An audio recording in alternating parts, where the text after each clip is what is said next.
The Jinn are still working. Stone is being cut. Pillars are being raised. Somewhere above them, on his throne, the king is watching, leaning on his staff, the way he always leans on his staff when he watches them work. No one dares look at him directly.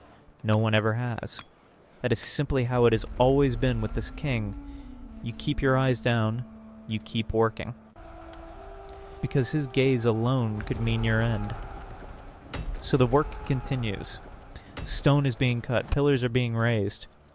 For a year. A full year passes, and not one Jinn has dared step close enough to notice that the king has not moved, not blinked, not breathed. He has been dead the entire time, and the only reason any of them are about to find out is because of an insect. What you've probably been told about the death of Sulayman, son of Dawud, peace be upon them both, is that he simply died, like any king dies, and the story ends there. That is not what happened. The way he died is one of the strangest, most precisely engineered moments in the entire Quran, and it was deliberately delayed for a reason that has nothing to do with him. And everything to do with exposing a lie that an entire group of beings have been telling for centuries. So hold that image. A dead king, still upright, still ruling an empire of Jinn who have no idea he's gone. We're going to come back to exactly that moment, but first we have to go back to the beginning.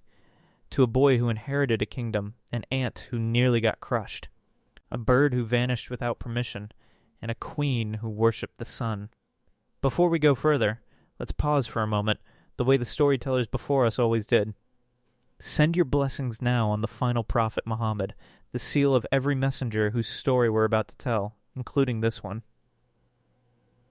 And if you've found a home in these stories, if this channel has become a place where you come to remember the prophets, to feel the weight of what they carried, stay close.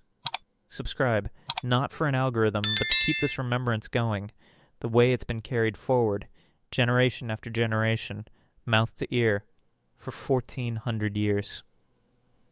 Now, back to the king. To understand Sulayman, you have to understand what he was handed, and what he was given. He was the son of Dawud, sallallahu alaihi wasallam, the same Dawud who split mountains with his voice in praise of Allah, who was given the Zabur, who judged with a wisdom so sharp it became proverbial across the children of Israel. Sulayman did not inherit a quiet kingdom. He inherited a throne built on the legacy of one of the most beloved prophets in the Israelite line, and somehow he was given more. The Quran says it plainly. And Sulayman inherited from Dawud, Surah An-Naml 27:16. Inheritance here isn't just land and gold. It's prophethood, it's knowledge, it's a continuation.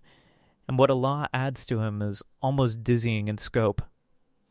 Surah An-Naml 27:16 continues with Sulayman declaring that he and his people have been taught the speech of birds, and that he has been given from everything, a clear sign, he says, of Allah's manifest favor.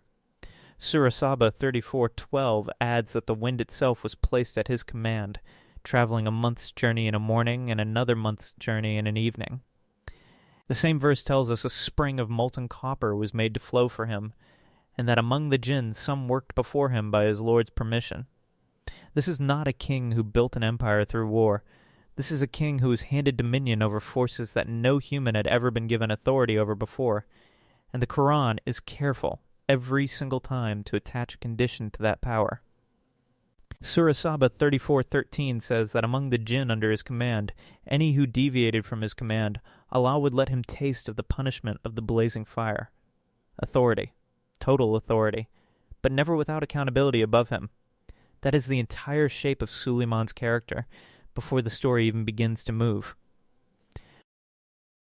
And while he ruled with this power, far to the south in the land of Saba, what later tradition and most commentators place in modern-day Yemen, though this specific identification is not named explicitly in the Quranic text itself, so we hold it as the dominant scholarly understanding rather than settled Quranic fact, a different kind of power was being exercised entirely. A queen ruled there, wealthy, respected, commanding what the Quran calls a great throne, but her people had turned their worship toward the sun. Surah An-Naml 27:24 describes them plainly, prostrating to the sun instead of Allah, their deeds made appealing to them by Shaitan, turned away from the path, unguided, two kingdoms, one built on submission to its Lord, one built on splendor and sun worship. Neither knows yet that they are about to collide. It starts small. It always does. Sulayman is marching with his army, men and jinn together, when they pass through a valley thick with ants. And one ant, just one, turns to her colony and gives a warning that the Quran preserves word for word. O ants, enter your dwellings, lest Sulayman and his soldiers crush you while they do not perceive. Surah An-Naml 27:18. Sulayman hears it, understands it, and rather than feeling flattered by his own power, the power to comprehend the speech of a creature this small, he does something that tells you everything about who he actually is underneath the empire. He smiles, laughing at her words, and then he turns immediately to prayer. My Lord, enable me to be grateful for your favor which you have bestowed upon me and upon my parents, and to do righteous deeds that please you, and admit me by your mercy into the ranks of your righteous servants. Surah An-Naml 27:19. Notice what he does not say. He does not say, look what I can do. He says, help me stay grateful before this becomes a test I fail. That single prayer is the emotional key to the entire rest of the story. Picture this: a king with command over wind, jinn, and beasts, and the moment that moves him most isn't a battle won. It's an ant's warning to her own people. The refrain that will follow this story is already forming here. So hold on to it. Power given is never power owned. It is only ever power on loan. Then comes the second test, and this one is sharper.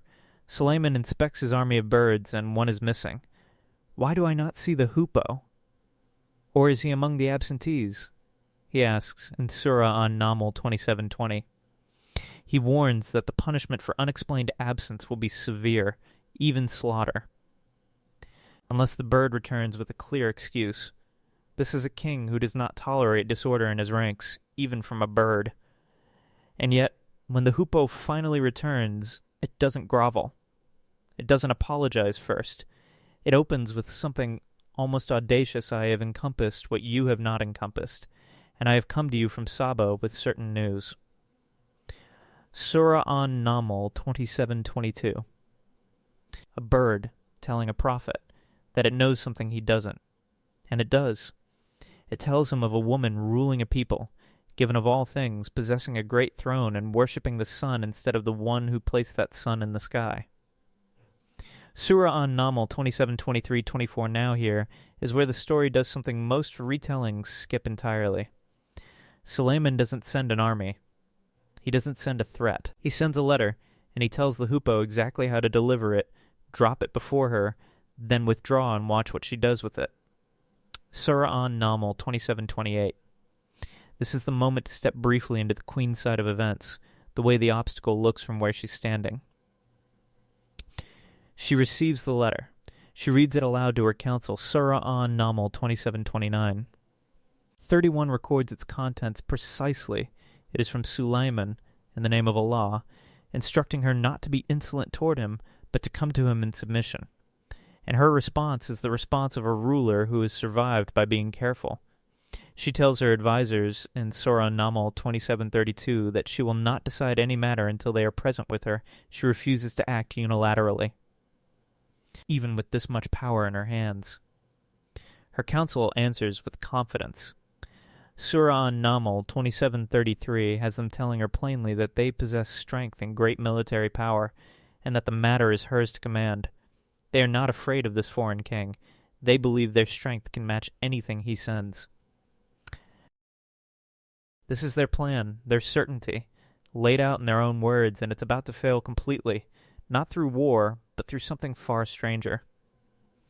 Because the queen herself does not share their confidence. She has seen what kings do when they conquer, and she says so directly in Surah An-Naml 27:34. Indeed, kings, when they enter a city, ruin it and make the honored of its people humiliated, and thus do they do. So instead of war, she sends a gift, wealth, as a kind of test, to see what kind of king she's truly dealing with. Surah An-Naml 27:35. And this is where the verse about planning becomes impossible to ignore in spirit. Even without being named outright in this surah, they have planned according to the logic of worldly power, strength, wealth, leverage, and Allah is steadily unfolding something they have not accounted for at all. As it's put elsewhere in the Quran regarding those who scheme against the truth, they planned. And Allah planned, and Allah is the best of planners. Surah Al-Imran 3:54. Sulayman's answer to the gift is immediate, and it reframes the entire encounter. He tells the messengers in Surah An-Naml 27:36 to return the wealth to her, because Allah has given him better than what she offers, and it is they, not him, who rejoice in such gifts. This was never about wealth. This is about truth. So he raises the stakes in a way that has nothing to do with armies. He turns to his own council and asks who among them can bring him her throne before she arrives. Surah An-Naml 27:38-40 tells us a jinn under his command, described as one with knowledge of the scripture, answers that he can bring it before Sulayman even rises from his seat. And the throne is placed before him, set there as Sulayman himself says, to test whether she is grateful or ungrateful for Allah's favor. Then comes the moment built for a screen, though we hold it with the gravity it deserves, not spectacle for its own sake. Sulayman orders her throne disguised, just slightly altered, to see if she recognizes it as her own. Surah An-Naml 27:41-42. She arrives, sees it, and answers with something careful. It is as if it is the very same, not a full admission, a queen still testing the ground beneath her own feet. And then the final disorientation. She is invited into a grand hall, paved entirely in glass, built over flowing water beneath it, and mistaking it for an open pool, she lifts the hem of her garment to wade through it. Sulayman tells her plainly, in Surah An-Naml 27:44, that it is a palace smoothly paved with crystal, nothing more. That single misunderstanding, built entirely from her assumption, not from any trick meant to humiliate her, becomes the moment everything in her finally turns. She says it herself. No narrator says it for her. No miracle forces it out of her. She looks at the throne she recognized despite the disguise. She looks at the floor she mistook for water. She looks at everything this man has been shown, and everything she has been shown in turn, and she speaks. My Lord, indeed I have wronged myself, and I submit with Sulayman to Allah, Lord of the worlds. Surah An-Naml 27:44. Read that again. She does not say, I submit to Sulayman. She says with Sulayman, two rulers, side by side, in submission to the same Lord. Not a conquest, a conversion. Now sit with that for a moment. The throne meant nothing on its own. The glass floor meant nothing on its own. Every test in this story was never really about proving Sulayman's power. It was about dismantling, piece by piece. Every reason she had to trust in her own kingdom instead of her creator. This is the refrain again, said one more way. Power given is never power kept for its own sake. It is given so it can be returned in submission to the one who lent it. So what is actually settled here? And what is still narration? Settled directly from the Quran, the ant's warning, Sulayman's gratitude. The hoopoe's absence and report, the letter, the queen's counsel and her caution, the returned gift, the throne brought before her, the glass-floored hall, and her declaration of submission. All of this is Surah An-Naml, verses 15-44, word for word, no embellishment required. Not settled, and worth naming clearly, the queen's name. The Quran never names her. The name Bilqis comes entirely from later tafsir tradition, Al-Tabari, Al-Qurtubi, and others, not from scripture itself, so we relate it only as it has been passed down, and Allah knows best. The same applies to any claim about marriage between her and Sulayman or children from such a union. This is mentioned in some later narrations and storytelling traditions, but it is not confirmed in the Quran or an authentic hadith, and we are not going to present it to you as settled history. We relate it only as it has been told, and Allah knows best. The exact location of Saba as modern Yemen is the dominant scholarly position, but again, it rests on historical and tafsir reasoning rather than an explicit Quranic statement of geography. This matters because of how this exact story has been distorted outside of Islamic tradition. Older Jewish exegetical material, and we say this only to draw the contrast, not to dwell on it, went so far as to accuse Sulayman of serious wrongdoing in his relationship with this queen, framing him in some retellings as merely a worldly king led astray, rather than a prophet upholding Tawhid. The Quran corrects this distortion simply by what it includes and what it leaves out. There is no scene of seduction, no fall into sin, no compromise of his prophethood anywhere in the actual text. What the Quran preserves is a queen recognizing truth through evidence and choosing. Of her own will, to submit alongside a righteous king, nothing more, nothing dramatized beyond that. Now we return to where we began. Sulayman's kingdom did not end in battle, and it did not end the way other kings' reigns end, with a visible decline anyone could see coming. It ended exactly the way we opened this video, and the Quran tells us so directly. In Surah Saba 34:14, and when we decreed for him death, nothing indicated to them his death except a creature of the earth eating his staff. And when he fell, the Jinn realized that if they had known the unseen, they would not have remained in humiliating punishment. Read that last part again, slowly, because it is the entire point of the story. The Jinn, beings who had spent generations letting people believe they had access to hidden, unseen knowledge, are exposed by their own labor as having no such knowledge at all. They did not know their own king, the one standing directly above them, had already died. They kept working under him in fear of a corpse for what classical commentators such as Ibn Abbas, as related by Al-Qurtubi and Ibn Kathir, describe as a period of about a year, and we flag that duration specifically because it comes from these tafsir narrations, not from the wording of the verse itself, so we relate it only as it has been told, and Allah knows best. It took a termite, small, blind, utterly unremarkable, gnawing quietly through a wooden staff, to bring down a king and expose a lie at the same time. That is the mystery this whole video has been orbiting. Not how did he die, but why Allah chose to delay the discovery of his death specifically long enough and specifically through this method that the exposure of the Jinn's false claim to hidden knowledge became inseparable from the death itself. One event. Two truths revealed. So picture it again, one last time. A king, motionless on his throne, leaning on a staff that no longer holds him by his own strength, but by Allah's decree alone. Jinn working beneath him, eyes down, certain he is still watching, and the staff slowly, in silence, being hollowed out by something too small to fear. He was not failed by an enemy. He was not undone by a rival king or a foreign army.